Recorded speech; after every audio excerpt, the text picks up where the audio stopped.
तो चलिए स्टार्ट करते हैं आज के यानी कि 9 जून के इंपॉर्टेंट करंट अफेयर्स को। और आज का पहला इंपॉर्टेंट प्रश्न ये रहा आपके सामने।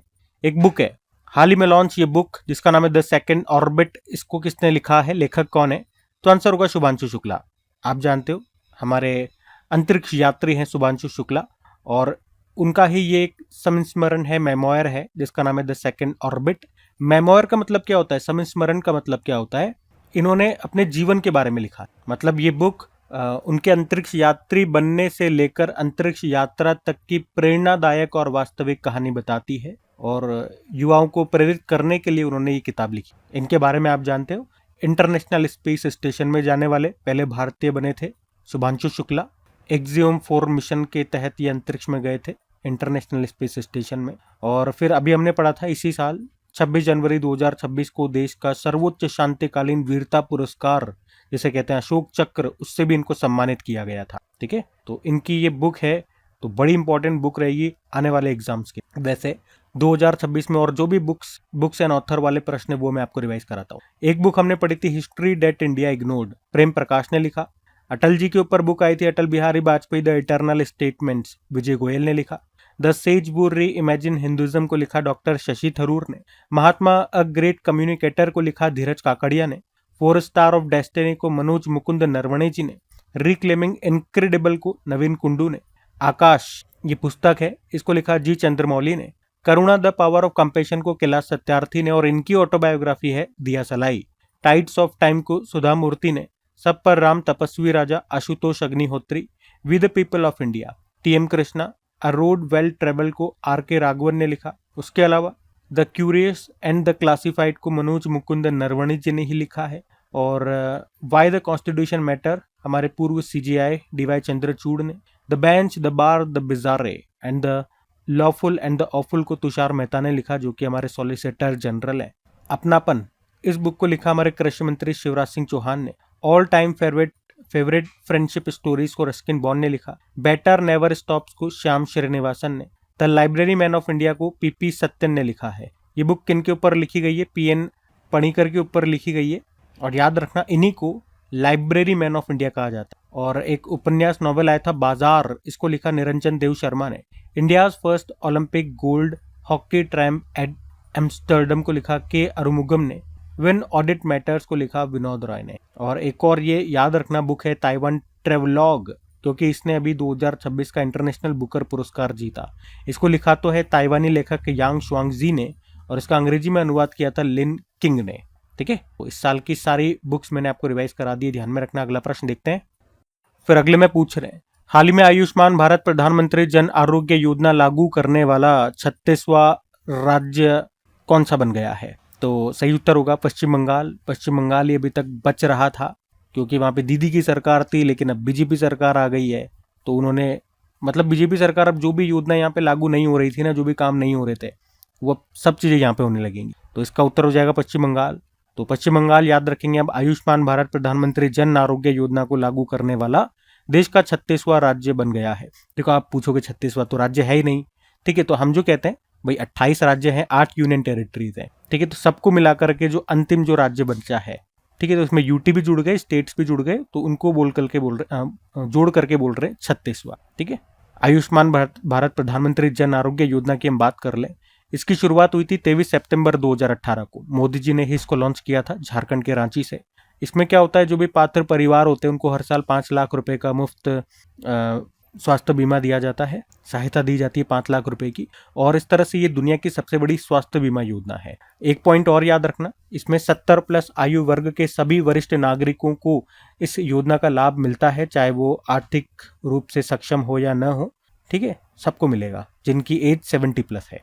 और इसे भारत सरकार के हेल्थ मिनिस्ट्री के अंतर्गत राष्ट्रीय स्वास्थ्य प्राधिकरण नेशनल हेल्थ अथॉरिटी के द्वारा चलाया जाता है। अब मैं आपको पश्चिम बंगाल ले चलूंगा, लेकिन योजनाओं की कुछ हम बात कर लेते हैं। एक योजना आई थी प्रधानमंत्री ग्राम सड़क योजना, ये कब लॉन्च हुई थी? 25 दिसंबर सन 2000 में। एनपीएस वात्सल्य योजना, ये सब योजनाएं किसी न किसी कारण से न्यूज में रही थी, तो एक बार हम रिवाइज कर रहे हैं। एनपीएस वात्सल्य योजना वित्त मंत्रालय ने इसको शुरू किया था 18 सितंबर 2024 को। प्रधानमंत्री ई ड्राइव योजना, 1 अक्टूबर 2024 को लॉन्च हुई थी। प्रधानमंत्री इंटर्नशिप योजना 3 अक्टूबर 2024। आयुष्मान भारत प्रधानमंत्री जन आरोग्य योजना जिसकी बात आज हमने करी 23 सितंबर 2018 रांची झारखंड से। आयुष्मान भारत वय वंदना योजना 29 अक्टूबर 2024। प्रधानमंत्री विद्या लक्ष्मी योजना 6 नवंबर 2024। वन नेशन वन सब्सक्रिप्शन 1 जनवरी 2025। राष्ट्रीय सहकारिता नीति ये आई है जुलाई 2025 में, और इसने किस नीति को रिप्लेस किया था? 2002 की जो पुरानी नीति थी उस नेशनल कॉर्पोरेशन पॉलिसी 2005। और एकीकृत पेंशन योजना 1 अप्रैल 2025 से शुरू। ठीक है, तो केंद्र सरकार की कुछ योजनाएं ध्यान में रखना। बाकी पश्चिम बंगाल की हम चर्चा कर रहे हैं इस प्रश्न में, तो ये रहा मैप में पश्चिम बंगाल। कैपिटल कोलकाता हो गई है। मुख्यमंत्री शुभेंदु अधिकारी बन गए बीजेपी से। गवर्नर कौन है? RN रवि है। कुछ और प्रश्न भी देख लें। करंट अफेयर्स रिवाइज करा रहा हूँ। देश की पहली वंदे भारत स्लीपर ट्रेन ये शुरू हुई है असम के गुवाहाटी और पश्चिम बंगाल के हावड़ा के बीच में। हमारे जो पूर्व रेल मंत्री थे मुकुल रॉय का निधन हो गया, पश्चिम बंगाल से थे। 2026 में कोलकाता में साउथ एशियन आर्चरी चैंपियनशिप होने वाली है। देश की पहली खुले तौर पर क्वीर राज्यसभा सांसद चुनी गई है, मेनका गुरुस्वामी पश्चिम बंगाल से हैं। अभी जो सरस्वती सम्मान 2025 मिला था ना, किसे? राम कुमार मुखोपाध्याय को। ये बांग्ला लेखक है और इन्हें इनकी कृति हरा पार्वती कथा जो कि एक बांग्ला उपन्यास है, उसी के लिए इनको ये सरस्वती सम्मान मिला। उसके अलावा यहाँ पे अभी पोइला बैशाख उत्सव मनाया गया था, और स्टेट ऑफ इंडिया बैट्स 2024-25 नाम से एक रिपोर्ट आई थी। उसमें बताया कि सबसे ज्यादा चमगादड़ों की प्रजाति आपको पश्चिम बंगाल में मिलेगी। और हिमाद्री स्पेशलिटी केमिकल नामक कंपनी ने भारत का पहला एनोड मटेरियल प्लांट शुरू किया पश्चिम बंगाल के हुगली जिले में। ये एनोड मटेरियल क्या है भैया? ये बैटरी का ही एक जरूरी पार्ट होता है। इसी से आपकी बैटरी चार्ज होती है और पावर को स्टोर करती है, तो बड़ा इंपॉर्टेंट पार्ट है ये। और अभी 95 नंबर के ग्रैंड मास्टर अरुण्याक घोष बने थे, कोलकाता से हैं। अभी यहाँ पे अन्नपूर्णा भंडार योजना शुरू हुई, इसमें महिलाओं को हर महीने 3000 रुपये मिलेंगे। और अभी पश्चिम बंगाल विधानसभा के नए स्पीकर बने थे, रथेंद्र बोस इनका नाम है। और अभी आवास और शहरी मामलों के जो मंत्री हैं मनोहर लाल खट्टर जी, उन्होंने कोलकाता में स्वच्छ नाम से एक एप्लीकेशन भी लॉन्च किया था। ठीक है, तो पश्चिम बंगाल से इसी साल के सारे इंपॉर्टेंट करंट अफेयर्स भी मैंने आपको रिवाइज करा दिए, तो ये सब ध्यान में रखेंगे। अगला प्रश्न देखते हैं। फिर अगले में पूछ रहे हैं, अभी दुनिया की सबसे लंबी दूरी की रोबोटिक कार्डियक टेलीसर्जरी का विश्व रिकॉर्ड किसने बनाया? तो आंसर होगा डॉक्टर सुधीर श्रीवास्तव ने। तो भारतीय मूल के हृदय सर्जन है डॉक्टर सुधीर श्रीवास्तव, और इन्होंने एक बड़ी उपलब्धि अभी हासिल कर ली है। उन्होंने भारत में बने सर्जिकल रोबोट की मदद से दुनिया की सबसे लंबी दूरी की रोबोटिक हार्ट सर्जरी की है, जिसे टेली सर्जरी बोलते हैं आप। टेली सर्जरी मतलब ये होता है सर्जरी आप कर रहे हो, और टेली मतलब दूर से, जैसे टेलीफोन होता है ना, दूर से बातचीत करते हो। टेलीमेडिसिन होता है, फोन पे आपको चिकित्सा सलाह मिल जाती है। तो टेली का मतलब ये होता है दूर से। तो यहाँ पे डॉक्टर और मरीज बहुत दूर दूर है, और डॉक्टर एक जगह बैठ करके रोबोट के द्वारा, इंटरनेट के द्वारा सर्जरी कर रहा है दूर बैठे मरीज का। तो डॉक्टर कहाँ पे बैठे हुए थे? खुद भारत के इंदौर में मौजूद थे, और जो मरीज था वो गयाना की कैपिटल जॉर्ज टाउन के एक अस्पताल में था। और यहाँ पे डॉक्टर ने इंटरनेट और रोबोटिक जो भी तकनीक होती है, टेक्नोलॉजी होती है, उसकी सहायता से हजारों किलोमीटर दूर बैठे उस मरीज की सर्जरी कर डाली। सर्जरी बिल्कुल सफल हुई। 4.5 घंटे तक, 4 घंटे 50 मिनट तक, लगभग 5 घंटे ये पूरी सर्जरी चली। और उन्होंने यहाँ पे इंटरनेट और SSI मंत्रा नाम का एक भारतीय रोबोटिक सिस्टम है, उसकी मदद से मरीज के दिल की बाईपास सर्जरी की थी। टेली सर्जरी क्या होता है मैंने आपको समझा दिया। इसमें जो सर्जन होता है वो मरीज के पास मौजूद नहीं होता, वो किसी दूसरे शहर या दूसरे देश में बैठकर रोबोट के जरिए सर्जरी करता है। ठीक है, तो इस तरह से ये जो उन्होंने सर्जरी की, ये दुनिया की सबसे लंबी दूरी की रोबोटिक टेली सर्जरी का रिकॉर्ड इन्होंने बनाया ऐसा। ठीक है, तो यहाँ पे सब बातें ध्यान में रखना। बाकी गुयाना में आपको ले चलता हूँ, क्योंकि मरीज तो गुयाना में था। ये रहा मैप में गुयाना, साउथ अमेरिकी कॉन्टिनेंट में आता है ये। कैपिटल जॉर्ज टाउन होती है, करेंसी है गुयानीज डॉलर, प्रेसिडेंट है मोहम्मद इरफान अली, प्राइम मिनिस्टर है मार्क फिलिप। ठीक है, तो ये ध्यान में रखना। अगला प्रश्न हम देखते हैं। फिर अगले में पूछ रहे हैं, हाल ही में भारत ने किसके सहयोग से critical minerals global supply chain observatory को लॉन्च किया है? तो आंसर होगा यूके। तो भारत और यूनाइटेड किंगडम ने मिलकर अभी ग्लोबल सप्लाई चेन ऑब्जर्वेटरी नाम की एक नई पहल शुरू की है, और इसका उद्देश्य है दुनिया में मिलने वाले महत्वपूर्ण खनिजों, क्रिटिकल मिनरल्स की उपलब्धता और आपूर्ति पर नजर रखना। अच्छा, महत्वपूर्ण खनिज क्या होते हैं? ये ऐसे खनिज, ऐसे मिनरल्स होते हैं जो आधुनिक तकनीक और उद्योगों के लिए बहुत जरूरी होते हैं।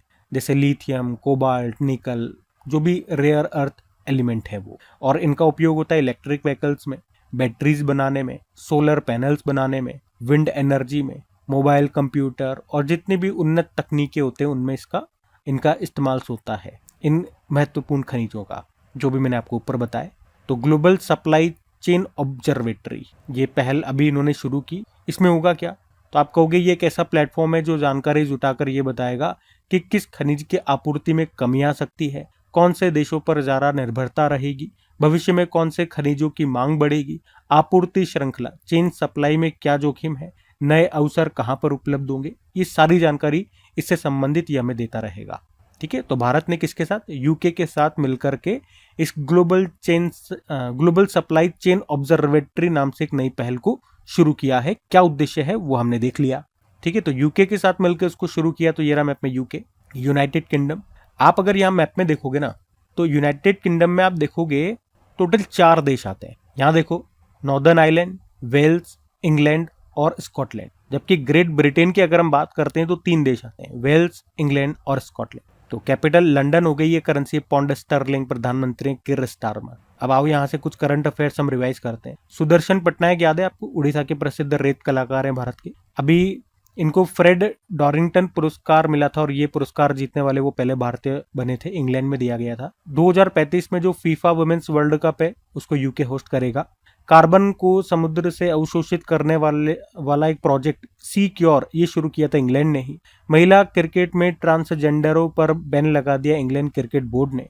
भारत इंग्लैंड टेस्ट सीरीज का नाम बदलकर एंडरसन तेंदुलकर ट्रॉफी रखा इन्होंने। और भारत यूके विजन 2035 के तहत ऑफशोर विंड, समुद्र में पवन ऊर्जा को बढ़ावा देने के लिए एक टास्क फोर्स बनाया जो कि गुजरात और तमिलनाडु के तटों पर बिजली पैदा करे। जलदाह संस्कार को कानूनी मान्यता देने वाला यूके का जो पहला देश बना है स्कॉटलैंड। और असम का जीआई टैग प्राप्त प्रोडक्ट कार्बी आंगलोंग अदरक को पहली बार अंतर्राष्ट्रीय स्तर पर एक्सपोर्ट किया गया, वो भी कहा, लंदन में। ब्रिटेन की संसद के ऊपरी सदन हाउस ऑफ लॉर्ड्स में हेरिडेटरी पीयर्स वंशानुगत लॉर्ड की व्यवस्था समाप्त कर दी गई। उसके अलावा अभी भारतीय अभिनेत्री हैं ऋतुपर्णा सेनगुप्ता, इनको महिला सशक्तिकरण पुरस्कार 2026 से सम्मानित किया गया। उन्हें ये सम्मान आर्ट एंड कल्चर की कैटेगरी में दिया गया। बाकी अभी ब्रिटेन में भारत के जो अगले उच्चायुक्त हाई कमिश्नर बने उनका नाम है पेरिया स्वामी कुमारन। भारतीय मूल की 11 वर्षीय शतरंज खिलाड़ी हैं बोधना शिवानंदन। इन्होंने अंतर्राष्ट्रीय स्तर पर फिडे की नवीनतम रेटिंग सूची में इंग्लैंड की शीर्ष महिला खिलाड़ी बन गई हैं। ये इंग्लैंड की टॉप महिला खिलाड़ी बन गई। और यूके ने 1 जनवरी 2009 या उसके बाद जन्म लेने वाले लोगों के लिए तंबाकू की खरीद पर आजीवन बैन लगा दिया। ब्रिटिश संसद में ग्लोबल ग्रीन आइकॉन पुरस्कार से सम्मानित किया गया अभी जे संतोष कुमार को। और शिक्षा मंत्रालय ने ब्रिटेन के प्रसिद्ध यूनिवर्सिटी ऑफ लिवरपूल को बंगलुरु में अपना कैंपस खोलने की भी अनुमति दे दी है। ठीक है, तो ये सब बातें ध्यान में रखेंगे। अगला प्रश्न देखते हैं। फिर अगले में पूछ रहे हैं, हाल ही में साउथ एशियन फुटबॉल फेडरेशन महिला चैंपियनशिप 2026 का खिताब किसने जीता? तो आंसर इसका होगा भारत ने। SAFF south Asian football federation महिला चैंपियनशिप 2026 की हम बात कर रहे हैं। अभी 25 मई से लेके ये 6 जून तक हुआ था। इसका ये 8वां संस्करण था। कहाँ पर हुआ था? भारत में हुआ था। भारत में भी कहाँ? गोवा में हुआ था। गोवा में जो जवाहरलाल नेहरू स्टेडियम है वहाँ पर। और भारत ने इसको जीत लिया है। भारत ने यहाँ पे हराया है बांग्लादेश को। बाकी इसमें जो बेस्ट प्लेयर का खिताब जीता है सानफिडा नॉनग्रुम ने, भारत की प्लेयर है। बेस्ट गोलकीपर का खिताब जीता है पेंथोई चानू ने, ये भी भारत से हैं। और यहाँ पे फेयर प्ले अवार्ड दिया गया नेपाल को। आप ये पूरा मेडल टैली देख सकते हो। मेडल टैली नहीं है एक्चुअली में, ये जब से शुरुआत से लेके अभी तक जो हुआ हर साल का है।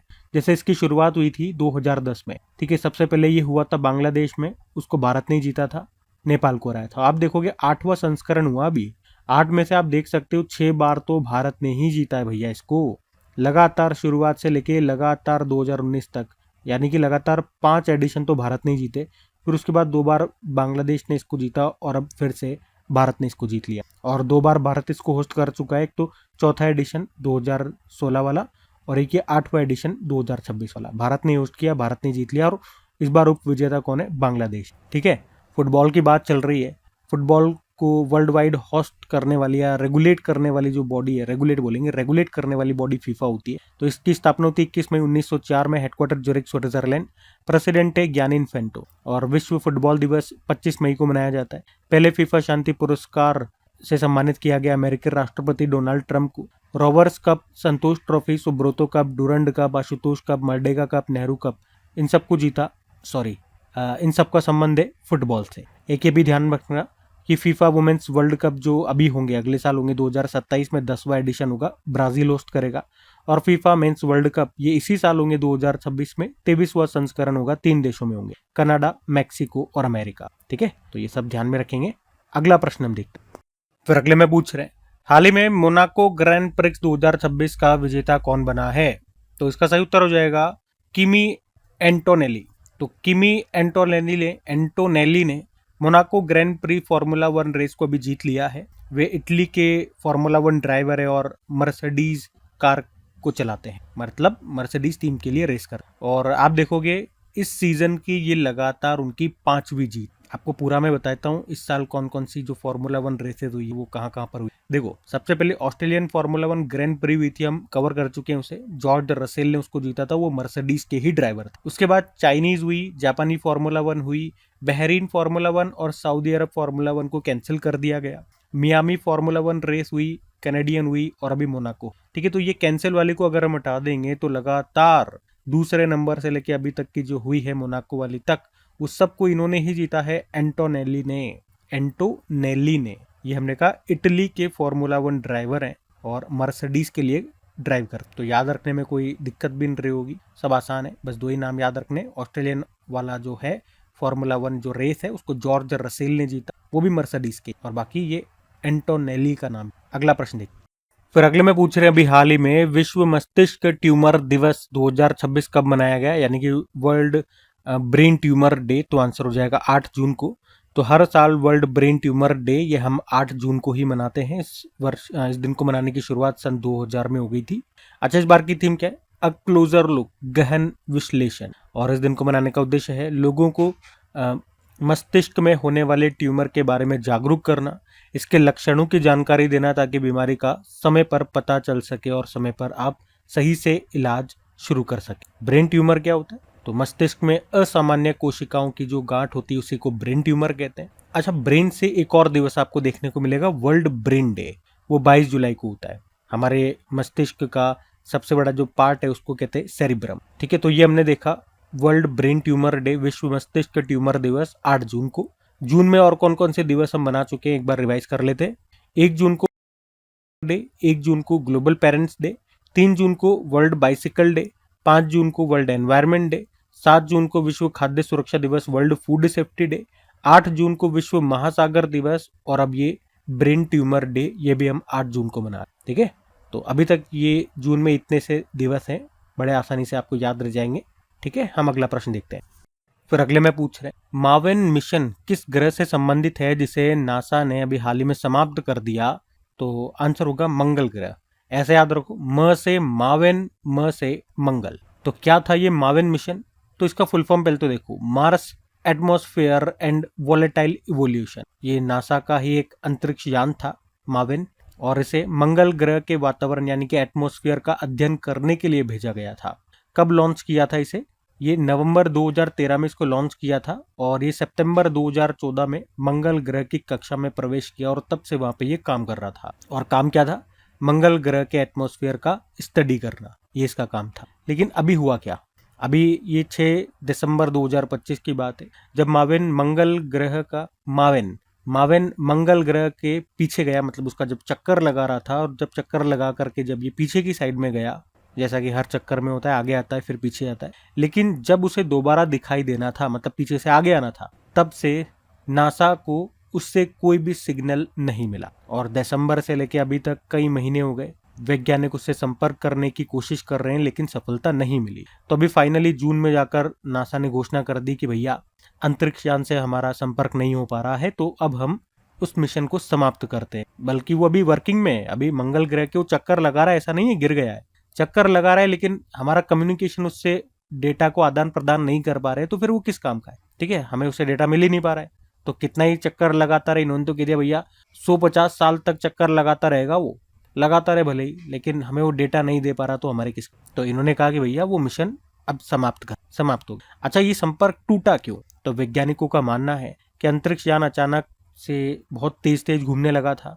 और तेज घूमने के कारण उसकी बैटरियां जल्दी खत्म हो गई और बैटरी खत्म होने से जो कम्युनिकेशन सिस्टम था वो बंद हो गया। इसलिए अब वे पृथ्वी पर कोई भी संदेश, कोई भी डेटा नहीं भेज। और ये मावेन इतने समय तक रहा, 2013 में लॉन्च किया था, 2014 में वहां पहुंचा और अब तक ये काम कर रहा था। इन वर्षों में इसने कई महत्वपूर्ण जानकारियां भारत को दी है, पृथ्वी पर भेजी है नासा को। तो इसने क्या पता लगाया भैया, कुछ एक पॉइंट्स में आपको बता दूं। तो इसने पता लगाया कि सूर्य से आने वाले कण मंगल के वातावरण को धीरे धीरे अंतरिक्ष में उड़ा रहे हैं, मतलब उसके वातावरण को खत्म कर रहे हैं। और इससे वैज्ञानिकों को यह समझने में मदद मिली है कि कभी पानी और घना वातावरण रखने वाला मंगल आज सूखा और ठंडा ग्रह क्यों बन गया है। मंगल पर विभिन्न प्रकार के ऑरेरा यानी कि नदन लाइट्स जैसा प्रकाश जो आकाश में होता है ना, ग्रीन कलर का, ब्लू कलर, उस तरह के लाइट्स वहां पे खोजे गए। सौर हवाओं, सोलर विंड्स और मंगल के वातावरण के बीच होने वाली प्रक्रियाओं का अध्ययन यहाँ पर किया। ठीक है, तो ये सब महत्वपूर्ण स्टडीज इसने की और अपना डेटा नासा को भेजा।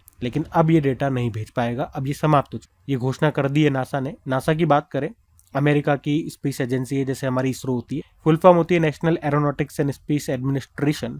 स्थापना होती है 1958 में, हेडक्वार्टर वॉशिंगटन डीसी। मोटो क्या होता है, for the benefits of all. Chief अभी नए बन गए, जारेड इसाकमैन इनका नाम। ठीक है, ध्यान रखना। अगला प्रश्न देखते हैं। फिर अगले में पूछ रहे हैं कि भारत का पहला मॉडल बॉर्डर विलेज किस स्थान पर विकसित किया जा रहा है। तो आंसर होगा चुमुर। ये चुमुर गांव का नाम है, जो पूर्वी लद्दाख में भारत चीन सीमा के पास स्थित एक छोटा और बहुत ऊंचाई वाला गांव है। और इसे भारत का पहला मॉडल सीमा गांव, आदर्श सीमावर्ती गांव बनाया जा रहा है। ये काम केंद्र सरकार की जो वाइब्रेंट विलेज प्रोग्राम है, उसी योजना के तहत ऐसा किया जा रहा है। अच्छा, वाइब्रेंट विलेज प्रोग्राम की हम बात कर लेते हैं थोड़ी सी, वरना आप पूछोगे कि यह है क्या। तो ये भारत सरकार की एक योजना है जिसका उद्देश्य है सीमा पर बसे दूर दराज के गांव का विकास करना, ताकि वहां रहने वाले लोगों को बेहतर सुविधाएं मिले और वे गांव छोड़कर शहरों की ओर न आए। इसका जो पहला ये जो वाइब्रेंट विलेज प्रोग्राम, इसका पहला चरण ये शुरू हुआ था अप्रैल 2023 में अरुणाचल प्रदेश के किबिथु गांव से। और अभी इसका दूसरा चरण शुरू हुआ, दूसरा स्टेज अभी शुरू हुआ फरवरी 2026 में असम के नाथनपुर गांव से। और आपको बता दूं, एक बार एग्जाम में ये प्रश्न पूछा जा चुका है। इसका जो पहला चरण शुरू हुआ था ना, वो कहाँ से शुरू हुआ था, अरुणाचल प्रदेश। ये आपसे प्रश्न पूछा था एग्जाम में। तो चुमुर गांव की अगर हम बात करते हैं, हमने कहा लद्दाख में है। ये 16,700 फीट की ऊंचाई पर स्थित है। इस गांव में मात्र 91 लोग और परिवारों 24 परिवार रहते हैं, आप कह सकते। भारत चीन सीमा के बहुत करीब है ये। अब इसी तरह से मैं आपको लद्दाख लेकर के चलूंगा, लेकिन उससे पहले कुछ महत्वपूर्ण गांव जो न्यूज में रहे, कुछ विलेजेस, उनकी हम बात करते हैं। ग्रामीण क्रिकेट लीग शुरू करने वाला पहला राज्य कौन सा था? बिहार। गुजरात का पहला जैव विविधता विरासत स्थल बना था, कहाँ पे या कौन सा गांव? गुनेरी गांव। और पुरावशेषों का ग्राम स्तरीय सर्वेक्षण पूरा करने वाला पहला राज्य बना कर्नाटक। भारत का पहला quantum computing village Andhra Pradesh के अमरावती में बनाया जा रहा है। लद्दाख का पहला वनस्पति उद्यान ये कहाँ बनाया जा रहा है? श्योक गांव में। गुजरात का चौथा सौर गांव बना धोरडो गांव, जबकि भारत का पहला जो सौर गांव था वो भी गुजरात में ही था, मोडेरा गांव। और इसी तरह से धोरडो से याद आएगा, वर्ल्ड टूरिज्म ऑर्गेनाइजेशन ने धोरडो गांव को बेस्ट टूरिज्म विलेज घोषित किया था। महाराष्ट्र के अहिल्यानगर, जिसे पहले अहमदनगर के नाम से जानते थे लेकिन अब अहिल्यानगर कहते हैं, तो इस अहिल्यानगर जिले का एक सोंदला गांव है, ये भारत का पहला जाति मुक्त गांव बन गया। महाराष्ट्र के भंडारा जिले का बेला ग्राम पंचायत भारत की पहली नेट जीरो ग्राम पंचायत बन गई। ग्रामीण घरों में हाई स्पीड इंटरनेट देने के लिए प्रोजेक्ट गंगा शुरू किया था यूपी ने। उड़ीसा के केंद्रपाड़ा जिले का कुसुनपुर गांव राज्य का पहला स्मार्ट गांव बनेगा। महाराष्ट्र सरकार ने माजे गांव आरोग्य संपन्न गांव, मतलब मेरा गांव स्वस्थ गांव नाम से एक नया अभियान भी शुरू किया था महाराष्ट्र ने। ठीक है, तो गांव से संबंधित ये कुछ पॉइंट्स मैंने आपको कराए। अब लद्दाख भी ले चलते हैं। ये रहा मैप में लद्दाख, आप देख सकते हो। कैपिटल इसकी कारगिल भी होती है, लेह भी होती है। और लेफ्टिनेंट गवर्नर विनय कुमार सक्सेना भी नए बन गए। कुछ फेस्टिवल्स की बात करें तो लोसर फेस्टिवल हो गया, स्पितुगस्टर फेस्टिवल हो गया, Hemis festival, nomadic festival, Zanskar festival, Hemis Gompa उत्सव, दोसमोचे उत्सव, ये सब यहाँ मनाया जाता है। भारत का पहला डार्क नाइट स्काई रिजर्व ये बनेगा लद्दाख के हेनले में। दुनिया का सबसे ऊंचा लड़ाकू हवाई अड्डा बनेगा लद्दाख के न्योमा में। और अभी नए 5 जिले जो यहाँ पर बने उनके नाम क्या है? जांस्कर, द्रास, शाम, नुब्रा और चांगथांग। भारतीय सेना ने कहां पर पर्वत प्रहार अभ्यास किया था? तो लद्दाख में। भारतीय सेना ने ऊंचाई वाले क्षेत्रों के लिए हिम ड्रोन एथोन 2 कार्यक्रम का आयोजन किया था लद्दाख में ही। ठीक है, तो ये सारे पॉइंट्स आप ध्यान रखेंगे लद्दाख से। अगला प्रश्न हम देखते। फिर अगले में पूछ रहे हैं, हाल ही में सऊदी अरब में भारत के राजदूत एम्बेसडर के रूप में अभी किसे नियुक्त किया गया? तो आंसर होगा विपुल को। तो भारत सरकार ने वरिष्ठ राजनयिक IFS अधिकारी विपुल को अभी सऊदी अरब में भारत का नया एम्बेसडर राजदूत नियुक्त किया है। अभी वे कतर में भारत के राजदूत के रूप में काम कर रहे हैं, लेकिन जल्दी सऊदी अरब में चले जाएंगे भारत के राजदूत के रूप में कार्य करने। और अपॉइंटमेंट है, तो आज अपॉइंटमेंट्स में आपको रिवाइज नहीं करा रहा हूँ, आज मैं आपको सऊदी अरब ले चलता हूँ। ठीक है, तो ये रहा मैप में सऊदी अरब। कैपिटल रियाद है, करेंसी है सऊदी रियाल, यहाँ की किंग है सलमान ऑफ सऊदी अरबिया। और फीफा वर्ल्ड कप 2034 सऊदी अरब होस्ट करेगा। 2034 के एशियन गेम्स भी यहीं पर होंगे। स्पेस मिशन में जाने वाली सऊदी अरब की पहली महिला बनी थी रियाना बरनवी। पहली भारत खाड़ी सहयोग परिषद के विदेश मंत्रियों की बैठक हुई रियाद में। ग्लोबल टीचर प्राइज 2025 इसको सऊदी अरब के मंसूर अल मंसूर ने जीता था। अब आप लोग के लिए होमवर्क प्रश्न आ जाता है, इस बार का जो ग्लोबल टीचर प्राइज है वो किसने जीता? क्योंकि वो एक भारतीय महिला ने जीता है, तो नाम इंपॉर्टेंट रहेगा। नाम बताओ। ई स्पोर्ट्स वर्ल्ड कप 2026 के लिए वैश्विक राजदूत बनाया गया था क्रिस्टियानो रोनाल्डो को। और वैसे ये होने वाले पहला एडिशन है, ये होने वाले भी अभी कहां पर थे? रियाद सऊदी अरब में ही। लेकिन उधर का जो माहौल गर्मा गर्मी का चल रहा है, तो उसके कारण अब इनको शिफ्ट कर दिया गया, पेरिस फ्रांस में होंगे ये इसी साल अगस्त। और सऊदी अरब के रियाद मेट्रो को गिनेज वर्ल्ड रिकॉर्ड ने ऑफिशियली दुनिया की सबसे लंबी पूरी तरह से ड्राइवरलेस ट्रेन नेटवर्क के तौर पर सर्टिफाई किया। इंटरनेशनल बैक कैट अलायंस का 26वां सदस्य बना था सऊदी अरब। और सऊदी अरब में भारतीय हज मिशन को पहली बार 2 प्रतिष्ठित लब्बे तुम अवार्ड से सम्मानित किया गया, तो ये ध्यान में रखना। बाकी ये थी आज की हमारी करंट अफेयर्स की क्लास। कमेंट करके जरूर बताना सेशन आपको कैसा लगा। अच्छा लगे तो प्लीज इसे अपने दोस्तों के साथ में स्टडी ग्रुप में शेयर जरूर कीजिएगा। वीडियो को लाइक नहीं करा तो लाइक कर देना। बाकी डेली इनकी PDF आपको मिल जाती है, प्रैक्टिस के लिए क्विज आपको मिल जाती है अपनी क्रैक एग्जाम एप्लीकेशन पे, जिसका लिंक नीचे डिस्क्रिप्शन बॉक्स में गिवन है। बाकी चलो अभी कल के करंट अफेयर्स का हम क्विक रिवीजन कर लेते हैं और सेशन एंड करते हैं। तो कल आपसे पहला प्रश्न क्या पूछा था? फ्रेंच ओपन 2026 में महिला एकल का खिताब किसने जीता? तो आंसर होगा मीरा अंद्रीवा ने। ये मीरा अंद्रीवा ये रशिया की है। और इसमें मेन सिंगल का जीता था अलेक्जेंडर ज्वेरेव ने, जर्मनी से है वो। फिर देखो अगले में क्या पूछ रहे हैं। विश्व महासागर दिवस ये हमने मनाया अभी 8 जून को ही। फिर पूछा यूनाइटेड नेशन सिक्योरिटी काउंसिल के गैर स्थायी सदस्य अभी 5 बने हैं। ये सभी हैं ऑस्ट्रिया, किर्गिस्तान पहली बार बना, पुर्तगाल, त्रिनिदाद एंड टोबैगो और जिम्बाब्वे। फिर अगले में पूछा रुद्रम 2 मिसाइल का सफल परीक्षण किया गया। ये किस प्रकार की मिसाइल है? हवा से सतह पर मार करने वाली मिसाइल है ये। फिर पूछा लॉजिस्टिक पोर्ट परफॉर्मेंस इंडेक्स 2024-25 में ड्राई बल्क की कैटेगरी में किसने शीर्ष स्थान हासिल किया? तो आंसर होगा पारादीप पोर्ट अथॉरिटी ने, जो कहाँ का है? उड़ीसा। फिर आपसे पूछा था कि पुरुष अंडर 18 हॉकी एशिया कप 2026 का खिताब किस देश ने जीत लिया? तो भारत ने इसको जीत लिया है। यहाँ पे भारत ने जापान को हराया था। फिर पूछ रहे हैं अभी किस राज्य सरकार ने तंबाकू प्रोडक्ट्स पर 1 साल के लिए बैन लगा दिया? तो आंसर होगा नागालैंड ने लगा दिया अभी। और जेपी दास का निधन हो गया, वे किस भाषा के प्रसिद्ध साहित्यकार थे? तो आंसर होगा उड़िया भाषा के। फिर पूछा था फिनेकल इनोवेशन अवार्ड्स 2026 में गोल्ड मेडल स्वर्ण पुरस्कार किस बैंक को मिला? जम्मू कश्मीर बैंक को। बाकी चलो कल का भी होमवर्क प्रश्न देखते हैं और सेशन एंड करते हैं। तो कल पूछा था किसे रंगमंच में उत्कृष्टता के लिए 2026 का मेटा लाइफ टाइम अचीवमेंट पुरस्कार से सम्मानित किया गया? तो आंसर होगा अमोल पालेकर को। आप सभी ने प्रश्न का बिल्कुल सही उत्तर दिया। अब ये आज का आपका होमवर्क प्रश्न।